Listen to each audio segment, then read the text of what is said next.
Oh boy. Jesus Christ. Hmm. So Yeah. this. Ooh, where to begin? At the beginning, I guess. 6 months BC. 9 months. 9 months. 9 months BC. God basically comes to Mary and is like, hey, you shall give birth to the Messiah, my child, the all-powerful being who shall walk on water, be resurrected, all of that crazy shit. And And Mary's like, what does Mary say? she's like, tight. Wow. She says, wow. Thanks.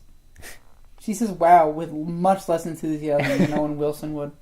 If Owen Wilson was casted as Mary, We would at least believe that he was, interested. yeah. Maybe not amazed, but interested. Instead they got Jane the Virgin to play her. Uh, You've played a virgin who was pregnant. You do it again in an animated feature, but don't act surprised. Don't be that surprised. Just be like, oh, that's interesting. This movie is about a donkey. Oh yeah, it is Yeah. a Christian donkey. This is this is this is hard to say. Just let this sink in, okay? Just think about this. This is a retelling of the birth of Jesus, the nativity story. Christmas. But it's not quite that. It's also a talking slapstick animal movie. The kind of cash grab animated movie that gets thrown out pretty much every month. Usually with the bigger audience. Summer and I were the only ones in this entire Well, let's movie be theater. fair. We saw it at 10 o'clock at night. We were not the target audience for this film. That said, I don't think many people would be showing up at more reasonable hours either. I'm not sure how this movie's doing at the box office, but I can't imagine it's that good. The art, actually, I wanted to talk about the art. Yeah. It is atrocious. It's pretty ugly. This is an ugly film. It's very ugly. The goat's gonna give me nightmares. Yeah. There was a goat. I don't want to talk about the goat yet. I don't want to talk about the goat ever. Well, we're going to talk about the fucking goat. Oh, God. Let's go back to the beginning. I need more blood of Jesus Christ, if you know what I mean. And we got to talk about Dave the Dove. Oh, fuck Dave. Fuck Dave. Fuck Dave. He's the worst. Dave the fucking Dove is played by Key from Key and Peele, right? Yeah. Good job, man. Good job. This Good is job so fucking much yourself. better than your fucking hilarious show. What are you doing, man? I'm not going to fault you. I don't know what you're doing. I don't know your situation, but As soon as, come on. as You far have to as I know, you're dead. Look, yeah. You killed yourself. Yeah. By making this movie.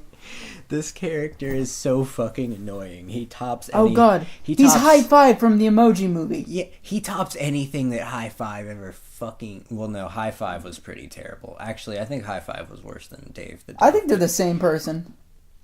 I think High Five was worse than Dave the Dove. But Dave the Dove Only is because still he was very played by annoying. James Corden. Holy fuck, I hated that fucking High Five. But I still hated Dave the Dove.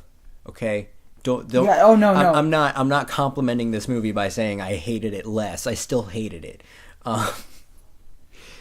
Emoji Movie never made me say what the fuck. It made me mad because The combination of nativity story and talking animal movie does not mix. No, It could have. It really could have. It could have, but this But is. it didn't.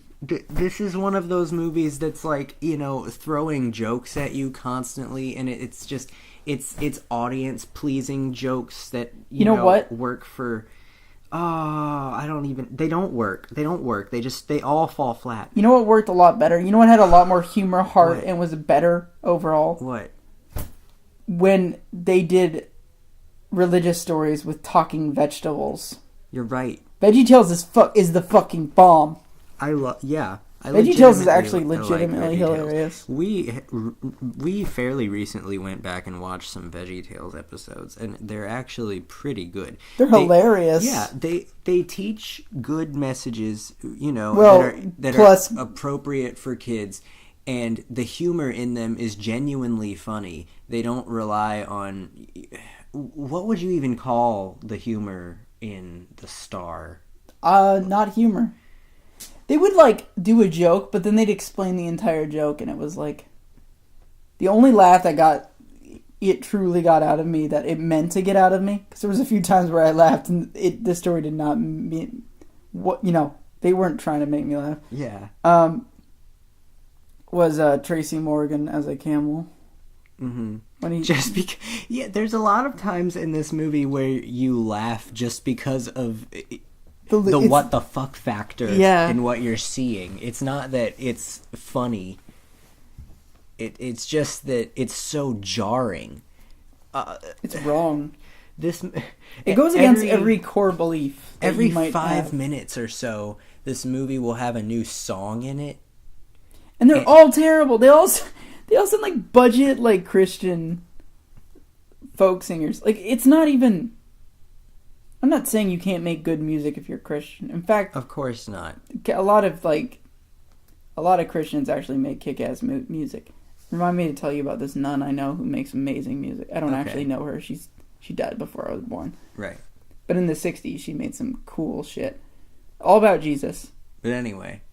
But no, these are the worst. And they just happen to be singing about God. Oh, there's this one song where it's like, does Mary know her son's gonna walk on water? Gonna save all the sons and daughters. Well, it's not like that peppy. Yeah. It's much sadder and slower and more boring. I'm gonna do a remix. It's gonna be better. Oh, I bet it would be. I'm just gonna reshoot that movie and it's gonna be better. So, Dave's gonna die in the first act. So the three wise men are riding these camels and they go see King Herod. And, he's a fucking villain. Yeah. And he never gets his comeuppance. Well, he's not really the villain, I don't think. He's just kind of there. Well, he's a greater scope villain. Right. He's there for the sequel. Oh, yeah, I'm sure that'll happen. Anyway, the three wise men go to King Herod and they're like, hey, we have gifts for the king. He's like, oh, thanks. And they're like, no, not you, the new king. And Herod does not like that. So he sends out his evil... So he says the most ominous and sinister shit right in front of everyone else. Oh my god, okay. Because this movie needed more fucking characters. This guy has two dogs on a metal chain played by... Gabriel Iglesias. And who was the other guy? Ving Rhames. Yeah, Ving Rhames. From Pulp Fiction.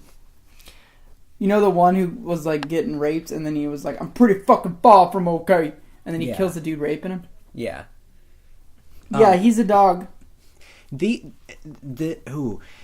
is another thing that really was bothering me throughout the film, is that, like, okay, there's a scene where these dogs interrogate a mouse, and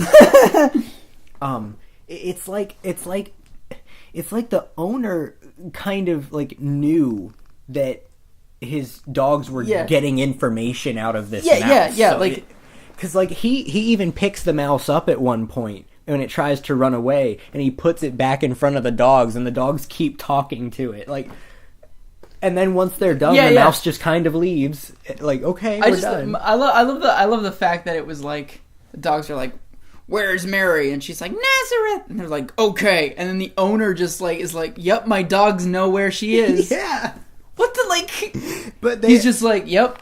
But they had already established at this point that while animals can understand people, people cannot understand animals. They just make animal noises. And that's why my theory is, and I have yet to see any evidence against this, that the big muscular guy who's carrying around the dogs is actually a shaved gorilla. He's wearing a helmet, so we don't really get to see a good look at his face. Right. And, you know, as gorillas do look like people. Mm-hmm. Although, I don't know if this film would ever admit that gorillas have any similarity to people because, you know, evolution be the devil. Oh, yeah, that's not a thing. But, I just actually watched something that was referencing, it was a kind of Planet of the Apes situation where an ape wanted to go back in time and it's Legends of Tomorrow. Okay. We'll never mind. I have to change evolution. Sorry. So at the end, they fucking kill that guy. Actually, they throw him off a cliff. This is the most Disney death ever. He falls off a cliff, and then you see his helmet fall on the floor. Yeah. Those two things, they could have just easily had him fall off the cliff. But this helmet had to dramatically fall on the floor. Yeah. But it made it look like it had just fallen off his head. Oh, yeah. So it wasn't dramatic or anything. King Herod sent out that guy to kill Mary. Mary. Pregnant Mary. Because she's pregnant with Jesus. And so the donkey essentially set out on this journey to go, just protect Mary, be the bodyguard donkey. And Dave the Dove is there because he needs to be. And Ruth is there. Ruth is there. Along the way, they meet a sheep named Ruth. And they go through a hilarious... hilarious good 15 minutes or so. Well, what I'm saying is she's there to teach him how to get down the mountain. Yeah. And then for the rest of the movie, she's just there. Mm-hmm. She claims it's to help him with other mountains and shit. But the only other time he gets on a mountain, he does it all by himself. And she's useless. Well, I guess she gets the other sheep to attack. But then she's just there to... They just needed the camels. She's just there because they needed another funny character. Yeah, she's the standard Cloud Cuckoo Lander of the group. This is how a lot of these movies work. They have the hero? No. Listen. Sorry. When they don't know what to do next, with jokes and whatnot, they just write in another character. Do you notice how many fucking characters were in this movie? A lot of characters that did nothing. There are so many animated movies that do that. Well, I noticed a different kind of trend as far as the characters go. You have the hero who's good-hearted, but he's not that smart, and he may not know what he's doing, but he's gonna win anyways. Then we have his asshole friend who's really got a heart of gold, but he's fucking infuriating. And then we have the quirky girl. Yeah. That's the same as the Emoji Movie. Well, when they were both Sony pictures too. This one was way more entertaining, the Emoji Movie. Yeah, I can safely say that this was a much better movie than the Emoji Movie. I think, but it's still not a good movie. No movie has made me more irrationally angry than the Emoji Movie. Absolutely not. Well, okay, yes. More movies have, but not this year. This movie was unintentionally hilarious. It was. I fully recommend somebody to get this in the bargain bin of your Walmart in a few years. Yeah, if you are bundled with something else, definitely. If you're with a few friends one night and you're all drunk and you want to... On the blood of Jesus Christ, keep a Christian. And you just want something stupid to watch and you see the star... If you're that kind of person that likes to do shit like that, this would probably be a pretty entertaining watch. You know what? You know what? Screw it. If you're Christian, Jewish, Muslim, atheist, Buddhist, Hindu, or the other one, just the one other religion, just watch this. I don't think that anybody who is actually super into wanting a feel-good Christian holiday movie would enjoy this. Yeah, I don't think anybody like that is going to find what they're looking for. I think they're going to feel the same way I did when I watched Emoji Movie. Exactly. This movie's not going to convert anybody. This movie is probably... Maybe the opposite. Yeah, exactly. I was honestly thinking about praying to Allah to make it stop. We were all alone in this movie theater, and there was a point where you bent over and started bowing down to Mecca. You were like, which way is Mecca? And you just picked a direction and laid down. This movie made us delirious. It really did. At the end, we were singing "Oh Holy Night." It was really weird. It was a spiritual... I don't know. I don't think God was in that theater tonight. I think Satan was. Something was in that theater. I think Jesus is rolling in his grave. That fucking goat was in the theater. Oh my God. Yo, don't tell me that. Don't tell me that, because that is a terrifying image. Just think of him popping up. Stop. No, stop. Listen, stop. Listen. No, I can't. I'm too scared. Think of that goat popping up over the seats. No. God, that goat is so fucking scary. That is the scariest thing I've seen in a children's movie. I'm going to put a picture of the goat in. Oh, God, I'm not gonna watch this review then. I'm gonna close my eyes around this part. All right. Yeah. So you've already heard our recommendations. Oh, also, Tracy Morgan's not the only camel. No. There's Oprah Winfrey, and Tyler Perry are camels too. Oh, did I not mention that? I don't know. All right. Well, whatever. Yeah. I don't think you should go see The Star. I think you should wait a long time to see The Star until you can pick it up for maybe $1 to $2. Even then, I don't know. Even then, on its own, I don't think it's a good. You need friends and alcohol or some other substance. I'd say frankincense and myrrh. If you're hammered and you're with a bunch of friends, this is going to be a fun movie probably. If you're under 5, you might get some enjoyment out of this, but also you're not listening to me because you don't care what I have to say about this movie.